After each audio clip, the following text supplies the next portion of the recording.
കപ്പ പറിക്കുന്നതിന് മുമ്പായിട്ട് വളമിട്ട് ചെത്തിക്കൂട്ടുകയൊക്കെ ചെയ്തു കഴിഞ്ഞാൽ ഇങ്ങനെയുള്ള പൊടിവേരുകൾ നഷ്ടപ്പെടുകയേ ഉള്ളൂ. ടോമേ, എന്തോ ഈ കപ്പത്തണ്ടൻ ഇങ്ങനെ വെള്ളം ഇറ്റിട്ട് ചാടുന്നത് എന്താ കാരണം? ഇത് കപ്പ ഇന്നലെ തണ്ട് വെട്ടിയതാണ്. ഇന്നലെ വെട്ടിയതാണ്. കപ്പയുടെ വേരുകൾ മുഴുവൻ വെള്ളം വലിച്ചുകൊണ്ട് വന്നിട്ട് ഇവിടെ വന്ന സംഭവം വന്നു കഴിയുമ്പോൾ തലപ്പത്തോട്ട് പോകാൻ ഇടയില്ല. അപ്പോൾ അവിടെ വന്ന് ചോർന്ന് പോകുന്നതാണ് സംഭവം. അങ്ങനെ വെള്ളം 2-3 ദിവസം തോർന്ന് നിൽക്കാമെങ്കിൽ ഈ കപ്പ ഒന്ന് ടൈറ്റാവും, വെള്ളത്തിൻ്റെ അംശം കുറയും, ഒന്ന് ടൈറ്റാവും. ആ ടൈറ്റുള്ള കപ്പയ്ക്കാണ് ഏറ്റവും ടേസ്റ്റുള്ളത്. അത് ഞാൻ പരീക്ഷിച്ചറിഞ്ഞിരിക്കുന്നതാണ്. ഞാൻ എപ്പോഴും തണ്ട് വെട്ടി ഒരു 4 ദിവസം, 5 ദിവസം, 6 ദിവസം, 7 ദിവസം, 14 ദിവസം വരെയും പോയിട്ടുണ്ട്. തണ്ട് വെട്ടി ഒരു ദിവസം കഴിഞ്ഞ് പറിക്കുന്നതാണ് നല്ലത് അല്ലേ? ഒരു ദിവസമല്ല, 3 ദിവസം 4 ദിവസം കഴിഞ്ഞ് പറിക്കുകയാണ് ഏറ്റവും നല്ലത്. 3 ദിവസം പറിക്കുകയാണ് ഏറ്റവും നല്ലത്. അത് 14 ദിവസം വരെ എൻ്റെ പോയിട്ടുണ്ട്. പിന്നെ കിളുക്കാൻ തുടങ്ങും.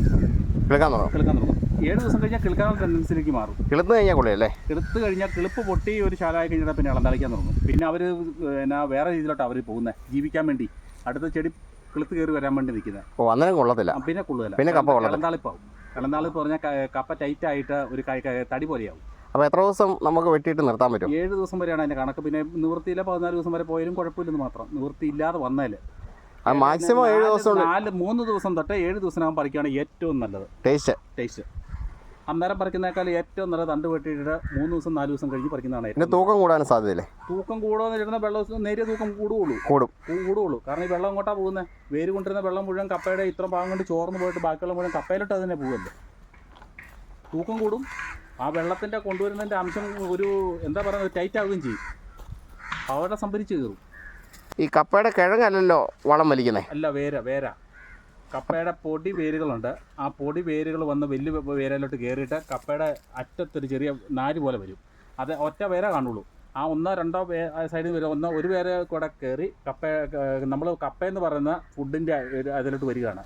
അതിൻ്റെ അകത്തുകൂടെ അവർ സ്റ്റോർ ചെയ്ത് വെക്കുന്ന, അവർക്ക് ജീവിക്കാൻ വേണ്ടി സ്റ്റോർ ചെയ്ത് വെക്കുന്ന സാധനം, അന്നജം സ്റ്റോർ ചെയ്ത് വെക്കുന്ന സാധനമാണ് നമ്മൾ കപ്പയായിട്ട് ഉപയോഗിക്കുന്നത്. ഓ, അതായത് കപ്പച്ചെടിക്ക് ആവശ്യമായ ആഹാരം സ്റ്റോർ ചെയ്ത് വെക്കുന്നതാണ് കിഴങ്ങാണ്. ആ കിഴങ്ങാണ് നമ്മളെടുത്ത് കഴിക്കുന്നത്. അതാണ് അതിൻ്റെ ഗുണം. അതിൻ്റെ. അപ്പോൾ ഇതിനകത്ത് നമുക്കൊരു വേര് കാണിക്കാൻ പറ്റുമോ? ഇത്. ഓ, അതിൻ്റെ ഈ കിഴങ്ങിൻ്റെ അറ്റത്താണ് അല്ലേ? ഇതിൻ്റെ തുമ്പൊടിഞ്ഞ് പോകാത്തതിൻ്റെ എല്ലാം ഇത് കണ്ടോ? ഇത് കണ്ടോ? അതാണ് വേര്. ഇതാണ് വേര്. ഈ വേരിന്ന് ഇതുപോലുള്ള അടുത്ത വേരുണ്ടാവും. ഓ, വേര് പൊട്ടി. ഈ വേരുകളാണ് വളം വലിച്ചെടുക്കുന്നത്. ഈ പൊടിവേരുകൾ. ഈ പൊടിവേരുകൾ ഇത് കണ്ടോ? ഈ വേരെന്ന് വന്നിട്ട് ഇവിടെ ഒറ്റ വേരായിട്ട് വരും. അത് കഴിഞ്ഞ് പിന്നെ കിഴങ്ങാവും. അത് കഴിഞ്ഞിട്ട് ഇത് അന്നജം സംഭരിച്ച് വെക്കുന്ന സ്റ്റോറേജാണ്. അതാണ് നമ്മൾ എടുക്കുന്നത്. അപ്പോൾ ഇങ്ങനെയുള്ള പൊടിവേരുകളാണ് നമ്മൾ ഈ കപ്പ പറിക്കുന്നതിന് മുമ്പായിട്ട് വളമിട്ട് ചെത്തിക്കൂട്ടുകയൊക്കെ ചെയ്തു കഴിഞ്ഞാൽ ഇങ്ങനെയുള്ള പൊടിവേരുകൾ നഷ്ടപ്പെടുകയേ ഉള്ളൂ. പൊടിവേരുകൾ എപ്പോഴും നഷ്ടപ്പെടുകയുള്ളൂ. അപ്പോൾ ജനത്തിന് ധാരണയുണ്ട് ഒരു പറിക്കുന്നതിന് 2 മാസം 3 മാസം മുമ്പ് പൊട്ടാഷ് ഇട്ട് ചെത്തിക്കൂട്ടണമെന്ന്. പക്ഷെ അവരെന്താ ചെയ്യുന്നതിന് എൻ്റെ അനുഭവത്തിൽ നിന്ന് എനിക്ക് മനസ്സിലാകുന്നില്ല. പൊട്ടാഷ് ഇട്ട് ചെത്തിക്കൂട്ടിക്കഴിഞ്ഞാൽ ആ പൊടിവേരുകൾ മുഴുവൻ നഷ്ടപ്പെടുകയെന്ന്. പിന്നെ എങ്ങനെ പൊട്ടാഷ് വലിച്ചെടുക്കുന്നത്? വളം വലിക്കാൻ പറ്റത്തില്ല. അതായത് വേര് നശിച്ചു പോകരുത്. നശിച്ചു പോയെന്ന്. വേരെന്ന് പറഞ്ഞാൽ വലിയ പേരല്ല, പൊടിവേരുകൾ. ഈ പക്വവേര്. എപ്പോഴും ഞാൻ പറയുന്നത് ഉണ്ട്, നമ്മൾ നട്ട് കഴിഞ്ഞാൽ തൂമ്പ എന്ന് പറയുന്ന സംഭവം കപ്പയ്ക്ക് ആവശ്യമില്ല. തൂമ്പ ഉപയോഗിക്കുക വേണ്ട. കപ്പ കൃഷിയിൽ തൂമ്പ ഉപയോഗിക്കുക വേണ്ട. വീഡിയോ ഇഷ്ടപ്പെട്ടാൽ ലൈക്ക് അടിക്കുകയും നിങ്ങളുടെ അഭിപ്രായങ്ങളും നിർദ്ദേശങ്ങളും കമൻറ്റായി താഴെ രേഖപ്പെടുത്തുകയും ചെയ്യുമല്ലോ.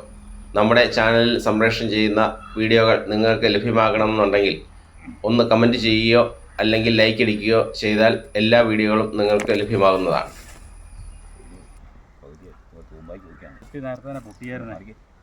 മുട്ടിയേ